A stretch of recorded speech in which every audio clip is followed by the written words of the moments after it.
सभी को ढेरों शुभकामनाएं। जितनी भी बरती हैं उनको पैर छू के यहाँ से मेरा प्रणाम।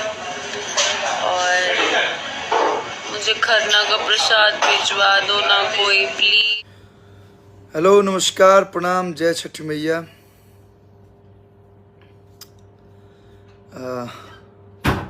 हमें अरविंद अकेला कल्लू और गण को ढेर सारी छठ की शुभकामना कि ऐसे ही छठी मैया सब पे अपना कृपा बनाए। राघवानी मेरी तरफ से आप सभी दर्शकों को छठ की ढेर सारी शुभकामनाएं हो। आप सभी दर्शकों के लिए, मेरे सारे दोस्तों के लिए एक बहुत ही प्यारा सा सॉन्ग है जो कि हमारे छठ में हमेशा बजता है और मेरा भी फेवरेट है, तो मैंने गाया भी है क्योंकि मुझे बहुत प्यारा लगा।